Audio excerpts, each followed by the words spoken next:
Ngayon, gagayat ako ng kamatis saka itlog na pula. Kakabangan ko lang guys. Oh no, sobrang lambot na nito. Yun lang yung ano dito sa Japan. Yung mga gulay nila, hindi nila binibenta tulad sa atin na parang medyo madilaw-dilaw pa. Kung hindi mo pa siya trip gamitin, kunwari yung kamatis. Bili ka lang ng ano, hindi pa masyadong hinog. Ito hinog lahat. Nagtatry ako maghanap noon nung nag-grocery kami ng hindi pa masyadong hinog, pero walay.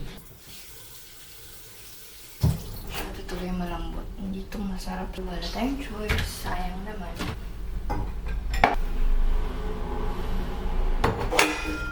Kuha natin to sa ilalim. Sobrang ripe na niya. Pero okay pa naman siya. Pero sobrang ripe niya lang. Gusto ko kasi sa kamatis medyo crunchy. Lalo na pag i-prepare sa itlog na pula.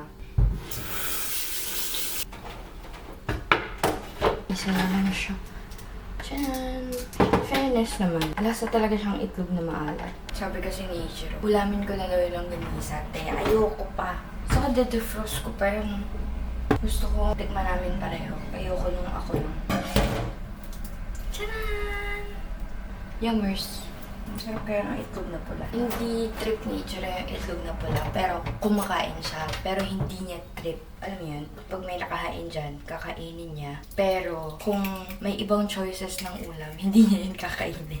Hindi niya to kakainin. Sarap kaya. Si Nanay Pusten nun pagpupunta sa amin, nung pandemic kasi, salitan siya ng tulog kung saan. Tapos, pagpupunta siya sa amin, may dala siya, plastic labo. Tapos, itlog na maalat.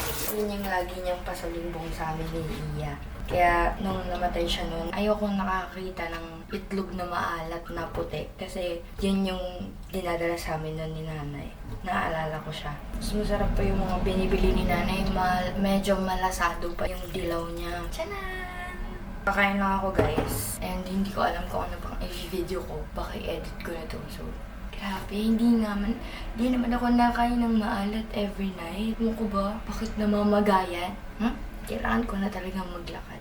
So, wala kasi akong kasama maglakad. Siyempre, galing nga naman siyang work. Tapos maglalakad pa siya after. Pero, hanap ako ng courage, guys.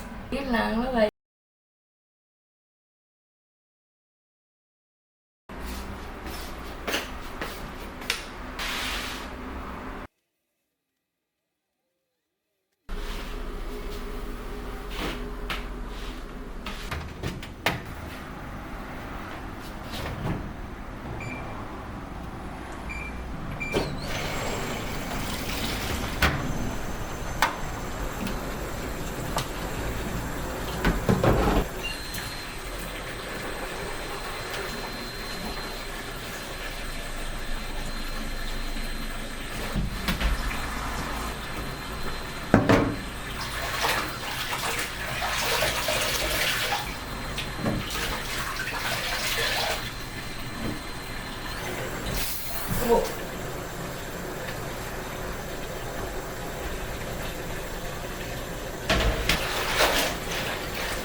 Allergies.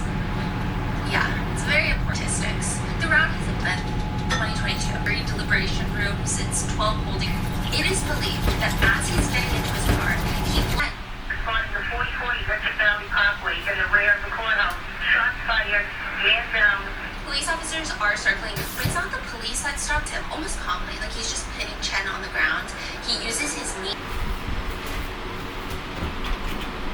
Probably experienced this setup, okay? Your house and she just wants to like punch someone in the face. Yeah. And even after moving out of Chen and Michelle's house, they allegedly continued the affair. So he's just dropping by, playing daddy. Yeah, the only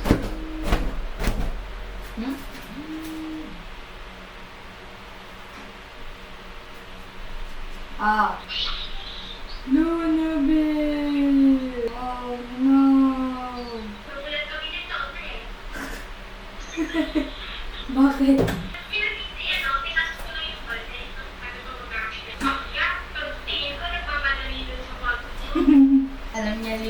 siya eh. Luna?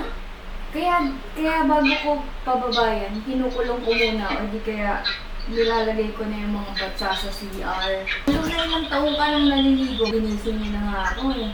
Mapaliguan pa.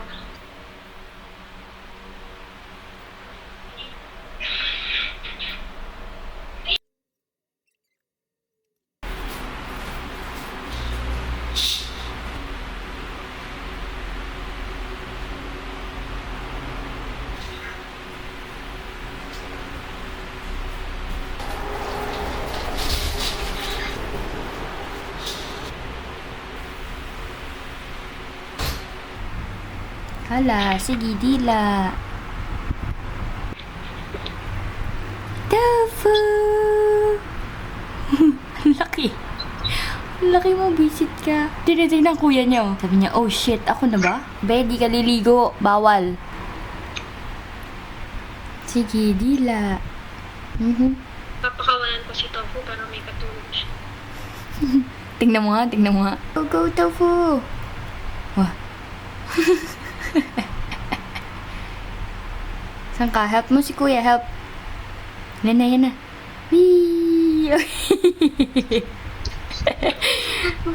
Tulungan mo daw siya, Tofu.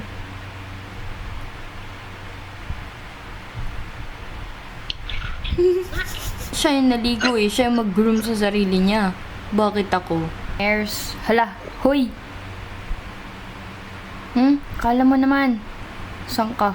Wow. Ay! Iwan mo na sila. Kaso baka mag-away. Pero hindi naman. Uy, sus! Ang cute eh. Wah! Wala ka na namang leeg.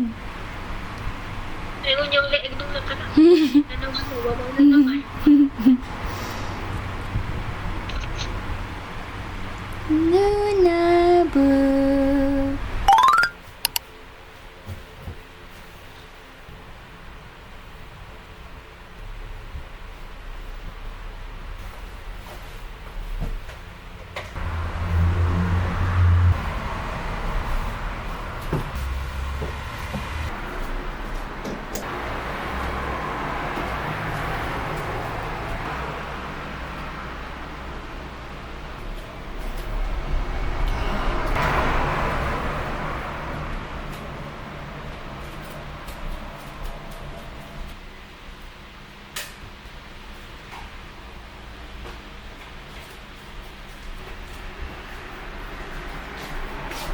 For lunch, I think, luluto na lang ako ng egg.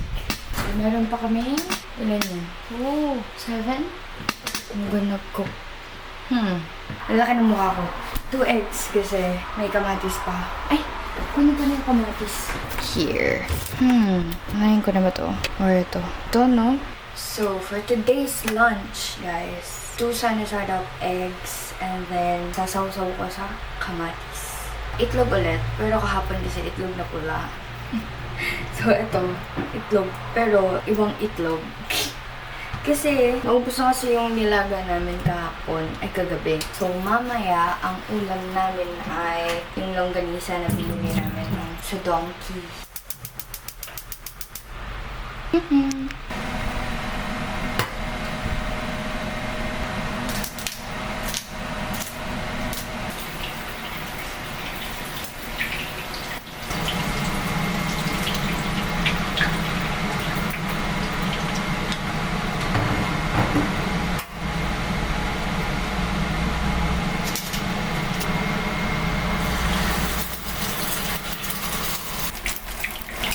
Kasi, stop.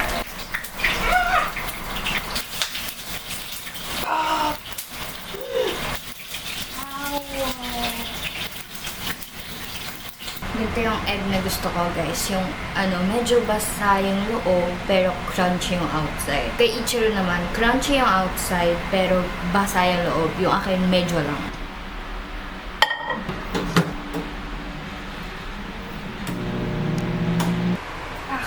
Init. 仕上げたくて今昭和の時代じゃなくて大人にネクスト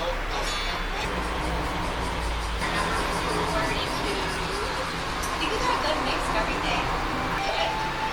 Hey guys! Sobrang random. Napa-open ako ng camera because someone messaged me sa Instagram saying na they're watching my vlog. And this person, I wasn't expecting them to watch my vlogs. I swear. Siyempre, like, hindi naman kami like close nung college. Like, there were people talaga messaging me na they're watching my vlogs, ganyan. I was so freaking happy. Sobra! Like, hello? Sino ba naman ako para panoorin nyo, di ba? Sobrang unexpected kasi, every time nag-upload ako, ni-story ko siya sa IG story ko with the link. Kasi, my friends were asking for the link daw ng video. So, ina-attach ko na yung link dun sa story ko every time nag-story ako na may upload ako. So, someone messaged me na, grabe, di ko in-expect na papanoorin niya yung vlogs ko. Nila na mga nagme-message sa akin. Kasi, bakit? Diba? Like, thank you so much for supporting me, guys. I'm just happy. And then, she told me things na I never knew I needed to hear. Sobrang grateful ko. And her message made me realize na, grabe, I am living in one of my prayers. Alam mo yun? Before I got here, sobrang dinadoubt ko pa kung makakapunta ba ako dito, kung matutuloy ba, ganyan, makakapag-work ba ako here. Pero now, waiting for my work, I was like, hindi ka pwede maging ungrateful kasi God heard your prayers. One of your prayers na makarating ka dito, tapos ngayon magre-reklamo ka kasi ang tagal ng work mo. That's being so ungrateful. These persons that were messaging me, they made me realize na, grabe, I should be thankful for what I have now kesa sa mga bagay na wala ako. I'm just so happy na feeling ko pinagtitripan ako ni Lord, pero alam kong isa ako sa favorites niya. Alam mo yun, like, one of my prayers before, okay na yung visa ko here, no? Makakalipad na ako dito. And then, pinagdasal ko na yung mga pinsan ko, sana mag-flourish na. And then, it happened. It freaking happened. Sabi ko, Lord, sige po, si ganito muna magka-work, saka na ako. It happened! Never kong tinake against me yung mga accomplishments ng mga pinsan namin. Never! Never ako nainggit mga bagay na meron sila. I think that's one of the reason bakit ako favorite ni Lord. Never kong kinainggitan yung mga meron yung ibang tao. Alam ng nanay ko yan. Lagi ko sinasabi na masaya ako para sa kanila. Never akong nakakaramdam ng inggit. May nafe-feel man ako, hindi siya inggit eh. Nag-inspired ako sa kanila, sa mga tao. Like sa friends ko, yung mga following ko sa Instagram na grabe, saan sila nakapunta. I was like, someday, ako rin, makakapunta rin ako sa mga lugar na gusto kong puntahan. And tingnan niya nasan ako. Diba? Hello, Lord! Hello? Talaga ba nakikinig ka sa akin? Pingin ako work. Oh. Never kong pinagsisihan na una kong pinagdasal yung ibang tao kasi sa sarili ko. Cause I am blessed enough para mainggit. Blessed na ako. For me, blessed ako sa lagay na to. I may not have all the things that I want to have, pero nasa lugar ako kung saan alam kong may usad. Alam mo yun? I may be far from my family, pero I'm doing this for them. I'm not just doing this for myself and Ichiro, but I'm doing this for them. Hindi ako ang gitera, hindi ako nadamot. Never ako nagdamot. Never. Alam ko, never ako nagdamot. Ang ayaw ko lang is, kunwari pinahiram kita. Kunwari sa gamit, ng mga kapatid ko. Papahiramin ko kayo, pero make sure na ibabalik nyo yun kung saan nyo kinuha. Yun lang. Pero never ko silang pinagdamutan sa mga bagay na meron ako. Lahat yan, sige, kunin nyo, sige, hiramin nyo. Basta, ibabalik nyo kung saan nyo kinuha. Ibabalik nyo kung paano yan kinuha. Yung hindi dapat sira, wala dapat ganito, wala dapat ganyan. Dapat buo yan. Kung paano nyo kinuha, ganyan nyo ibabalik. May God bless us all. For you to be blessed, dapat wala kang inggit sa katawan. Yun yung talagang natutunan ko na I've been selfless with my prayers. Sobra. As in, lagi kong hinuhuli yung sarili ko. And okay lang, sabi ko, I've been waiting for so long. Ano ba naman yung konti pa? Ano ba naman yung unahin niyo muna ito si Kuya? Saka na ako. Wala. Generous ka sa ibang tao. The universe and God will always have your back. I'm so happy. Like, I'm genuinely happy na thank you guys for watching my vlogs. Kahit dugtong-dugtong lang to ng mga kung ano-anong ginagawa ko. Like, sobrang thank you. Thank you so much for watching me yap, me telling you guys random things na nangyayari sa araw ko. I'm just so grateful. Kala mama rin, kala papa, sa mga kapatid ko, ganyan. Sa mga kapatid ko kasi inaalagaan nila yung mga pusa namin, kala mama at papa kasi never ako nakarinig ng pressure from them. And sa asawa ko, na wala akong narinig, kundi patayin lang natin, magkakaroon ka din. Anong ginawa ko nung past life ko? Bakit sobrang blessed ko sa mga taong nakapaligid sa akin? Hello, my heart is so happy. Other people watch me and supports me. Thank you kung pinapanood nyo man to or ginagawa yung background while working or while doing something sa bahay or while cooking or whatever you're doing. Thank you so much. Libre lang maging mabait, guys. And okay mainggit. Don't envy other people just because nagagawa nila yung mga bagay na gusto mong gawin for yourself. Like, dadating din yung oras mo. Maybe not like instant, pero you'll get there. May sarili silang timeline. Kung ano man yung narating nila, it's because pinaghirapan nila yun. Ikaw din, naghihirap ka rin sa mga bagay-bagay ngayon. Kasi eventually, makukuha mo rin yung gusto mo makuha. Okay? Tamad talaga pag 25 years old na. Yun lang, guys. Thank you for watching. Next vlog, may mga pupuntahan tayo. So, ayan, I'm sorry if this vlog is kind of boring. Ito talaga everyday life ko. As in, for this whole week, wala akong pinuntahan. As in, nasa bahay lang ako. Hindi kami nag-grocery, hindi kami gano'n, kasi nga wala na kami. God will provide. God will always provide. Yun lang. Thank you so much for watching. Bye-bye.